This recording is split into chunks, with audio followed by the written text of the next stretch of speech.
Assalamualaikum warahmatullahi wabarakatuh. Selamat pagi menjelang siang, sedulur semua, sahabat semua, teman-teman semua. Salam sehat, salam bahagia, salam sejahtera untuk kita semua. Allahumma amin. Alhamdulillah Rabbil Alamin. Pada kesempatan kali ini kita dipertemukan kembali, berjumpa kembali dalam suasana sehat walafiat dan dalam suasana tahun baru 2022. Ya, sebelumnya saya ucapkan selamat tahun baru 2022. Semoga tahun kemarin menjadi inspirasi, menjadi pengalaman dan memotivasi kita untuk lebih baik di tahun ini. Amin. Oke, pada kesempatan kali ini saya akan berkunjung ke Dusun Ngawen, Desa Ngawen, Kecamatan Muntilan, sekitar 2 km dari rumah saya Iwan Skoi, atau sekitar hanya 200 meter dari Candi Ngawen. Tepatnya kita akan ke Anggrek Ngawen ya. Kita memang pada tahun ini atau pada bulan pertama ini, 3 minggu pertama di bulan Januari di tahun baru ini, kita mengambil topik pertanian. Tepatnya nanti untuk kali ini, kesempatan ini kita akan bermain-main, seneng-seneng, intinya sharing-sharing, dan kita bahas lika-likunya tentang tanaman anggrek di Anggrek Ngawen bersama Mas Soleh, teman saya sendiri. Ya, beliau adalah teman SMK saya dulu di SMK Pertanian. Hanya kita beda jurusan, tapi kita selalu satu pikiran dalam bidang agribisnis.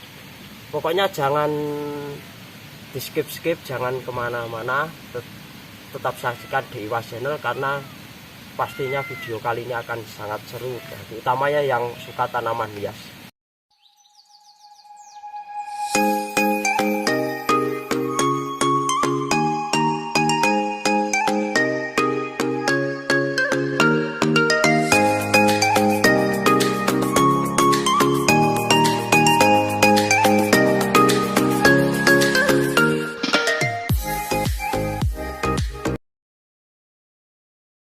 Oke teman-teman, kembali lagi di Dewa Channel. Kita bisa lihat sedikit ya, ini beberapa jenis anggrek. Saya memang tidak apa namanya, nanti kita tanya kepada pemiliknya ya, karena sedang di dalam rumah. Nanti kalau sudah ketemu kita coba tanya-tanya lagi ya. Kemudian ini ada yang sudah berbunga. Ini cantik sekali dan wangi, ada aroma seperti aroma terapi pokoknya. Ini juga, dan di sebelah sana ini juga ada beberapa indukannya ini.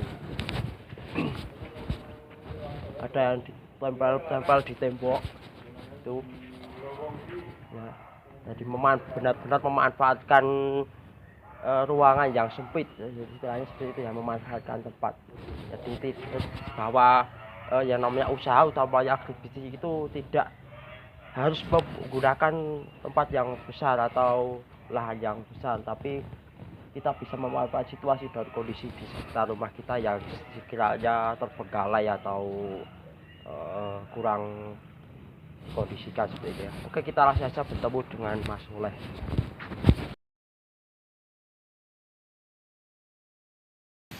Oke, baik teman-teman semua, sahabat semua, kita sudah bersama dengan si pemilik dari Anggrek Ngawen sendiri, yaitu teman saya Mas Soleh. Ini merupakan teman sejak SMK saya yang banyak memberikan inspirasi juga kepada saya mengenai bisnis dalam agribisnis. Namun dia cenderung ke pertanian, untuk saya untuk peternakan dan perikanan ya. Assalamualaikum Mas Soleh. Waalaikumsalam Mas Hamid ya. Bagaimana kabarnya ya? Alhamdulillah baik. Sehat, ya. Terima kasih sudah menerima kami untuk mengambil video di tempat jenengan ya.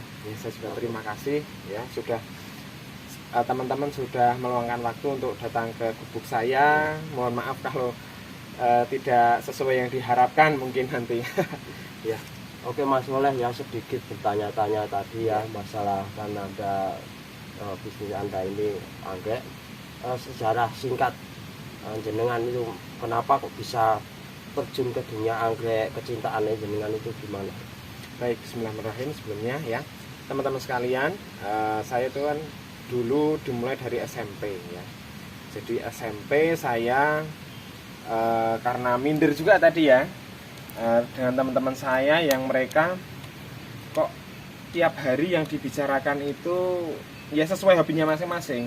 Tapi kok saya tidak nangkap ya, teman-teman saya kan kecenderungan membicarakan tentang permesinan, tentang seperti ini. Jarang sekali ada yang membicarakan tentang pertanian. Nah, mungkin kecenderungan saya di situ ya, karena saya memang dibesarkan di kampung, saya memang anak kampung, jadi saya lebih banyak bersinggungan dengan dunia-dunia pertanian yang ternyata dari itulah ya saya dibesarkan namanya. Saya dulu waktu SMP pernah, saya cerita sedikit ya ini ya.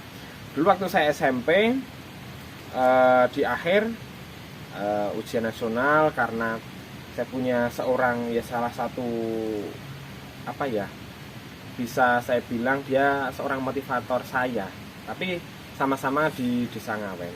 Dia pernah bercerita seperti ini. Sampai tidak usah malu dengan bidang Anda. Jadi tekuni saja apa yang Anda mau. Toh siapa tahu nanti itu jadi sumber penghidupan sampean. Nah, itu waktu SMP saya akhir itu ya.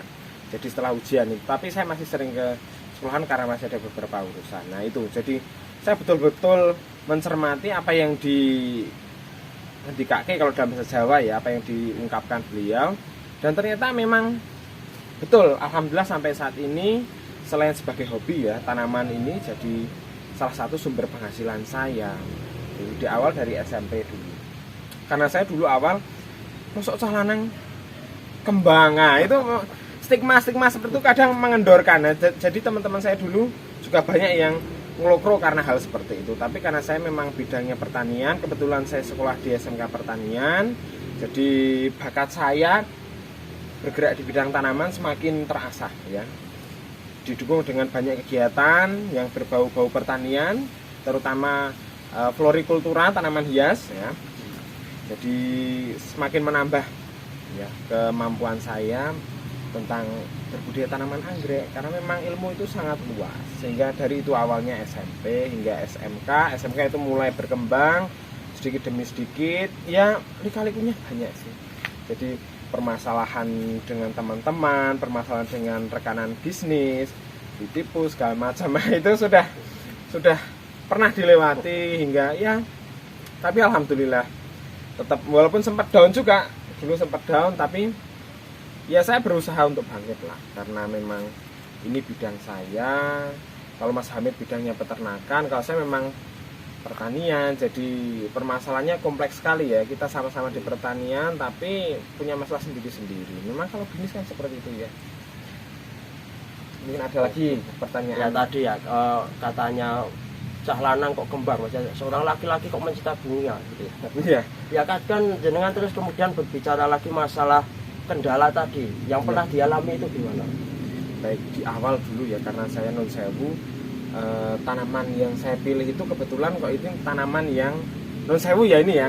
Jadi golongan orang menengah ke atas biasanya yang membeli. Nah, saya kan cuman bermodalkan dari kantong pribadi, uang saku sekolah, dan kebetulan kalau ikut kegiatan dapat ya Sangon. apa itu kita gunakan untuk itu sedikit demi sedikit. Alhamdulillah mulai dari 10, 20 hingga sekarang sudah segini.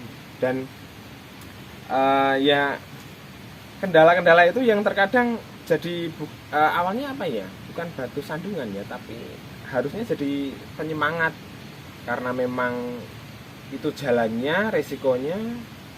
Jadi saya tetap harus bisa lah bagaimana caranya, walaupun ngampet ya, betul-betul ngampet, jadi tidak boros untuk investasi. Jadi modelnya seperti itu. Terus hambatan lain lagi ya, terutama pada saat kita joinan bisnis itu, mohon maaf ya saya sebut itu, kalau kita di awal untuk pengalaman teman-teman juga ya, untuk memulai sebuah bisnis, memang kita di bisnis kan rawan juga ya, karena memang nanti ketika roda perbisnisan itu sudah berputar, wah mengerikan, karena uang ya, kita harus bicara uang, karena orang sudah dengan uang, awalnya memang kita wah gimana gini, tapi kalau sudah dengan uang, wah bagaimanapun caranya kita akan tersingkir. Sudah pernah seperti itu. Jadi awalnya memang down ya, karena untuk membangun semangat lagi itu down. Jadi sempat ini tanaman baru mulai baru mulai bagus lagi, karena setelah saya kurang semangat karena sempat putus asa, jadi sempat terbengkalai. Tapi setelah saya pikir-pikir, masa ya harus seperti itu ya, ternyata terus saya memulai memotivasi diri saya sendiri dengan melihat orang lain. Lah mulailah sekarang sudah mulai jalan, alhamdulillah apa yang saya inginkan mulai satu demi satu tercapai gitu. Nah, untuk jenis yang di sini dibudidayakan oleh jenengan itu apa aja ya Mas ya? Dan kendala, kemudian keunggulan dan dengan kekurangan dan permintaan pasarnya ini. Oh ya, baik. Untuk jenis ya, di tempat saya rata-rata ini jenisnya dendrobium karena di sini Magelang itu kan ketinggiannya menengah ya aslinya itu ya, tidak dataran rendah ya. Jadi sebetulnya semua anggrek itu bisa dibudidayakan, tapi kita harus tetap melihat agroklimatnya. Jadi saya tinggal di dataran menengah, akan tetapi dendrobium masih bisa tumbuh dengan baik. Selain itu ada beberapa Cattleya, Phalaenopsis itu kami tanam juga di sini, tapi rata-rata dendrobium. Karena untuk kendala itu tadi, kalau Phalaenopsis kalau tanpa naungan dia tidak kuat. Tapi untuk spesies kalau dia ditempel di pohon masih oke lah. Terus untuk kendala yang lain juga cuaca. Saya dengan menanam model seperti ini sangat bergantung dengan cuaca. Karena apa?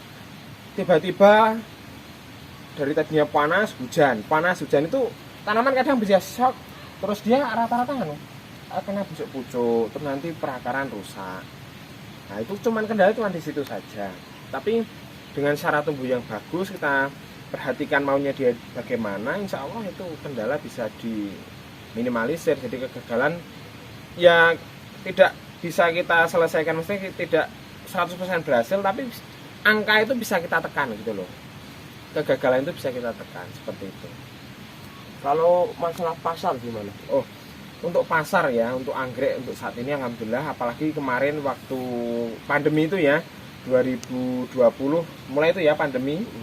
Terus di 2021 itu tanaman kan melejit itu, terutama untuk daun-daunan, tapi tanaman anggrek pun tetap kalau dia stabil. Dari dulu hingga saat ini dia stabil. Permintaan itu terus, apalagi untuk yang Phalaenopsis itu dia kan untuk permintaan di hotel, untuk bunga potong. Dendrobium pun juga seperti itu. Jadi permintaan pasar itu tetap tinggi untuk semua jenis. Ya, apalagi untuk jenis-jenis yang harganya terjangkau seperti dendrobium yang bunga bulat seperti ini kan harganya lebih terjangkau, jadi banyak diminati oleh ibu-ibu. Kalau untuk Cattleya itu kan yang grade-nya di atasnya lagi itu ya untuk yang sudah sudah lama menanam anggrek, jadi dia dendro kan bosan mulai beralih ke Cattleya. Tapi tidak semua orang suka sih, karena tiap anggrek itu kan punya kelebihan dan kelemahannya masing-masing. Jadi seperti itu.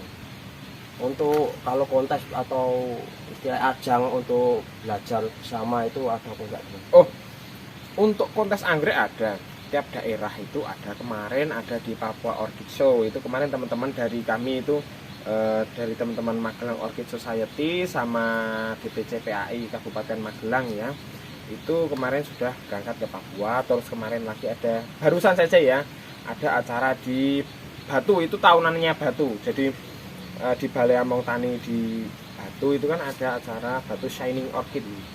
Jadi di situ tumplek-blek semua penganggrek se-Indonesia. Nah, kemarin saya juga disuruh dari anggrek ini dari PAI untuk ikut juga ke sana, tapi karena saya masih ada perkuliahan juga, saya jadi menunda untuk keberangkatan ke sana untuk yang tahun depan insya Allah. Tapi sudah diwanti-wanti besok tahun depan harus berangkat.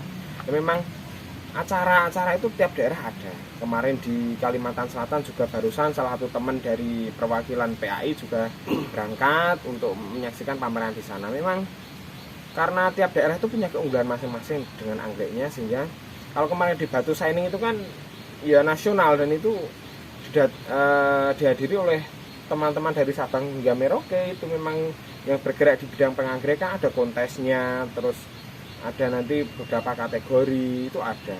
Sama seperti kalau jenengan koi itu kan ada dari berbagai daerah, itu anggrek juga sama. Tapi karena kemarin hanya terhalang pandemi, sehingga banyak ya peraturan-peraturan yang jadi menyulitkan kami untuk tampil seperti itu. Oke, kalau saya mau lihat-lihat boleh? Boleh, monggo. Oke, Oke teman-teman, kita sambil lihat-lihat, nanti kita bisa tanya-tanya lagi tentang dunia perangkritan.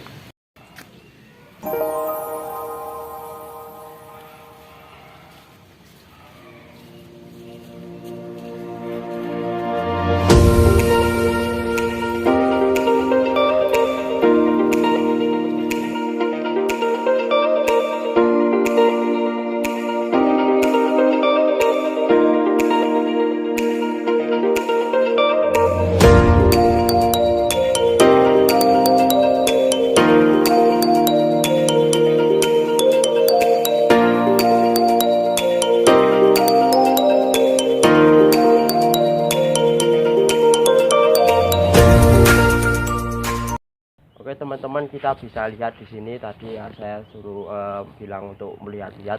Ini ada indukan apa saja ini Mas? Oh ya, kalau di sini nih yang jelas untuk ini ya belum masuk indukan ya, tapi sudah beberapa sudah masuk lah, karena indukan nggak perlu besar sih aslinya.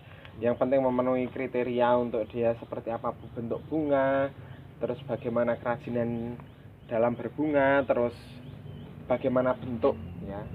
Kalau kita belajar morfologi ya, kalau di biologi kita bisa melihat susunan dalam satu tangkai bunga seperti apa, terus dia dalam satu tangkai ada berapa jumlahnya, itu bisa untuk kriteria induk. Tapi di sini cuman posturnya saja yang gede-gede sih kalau ini.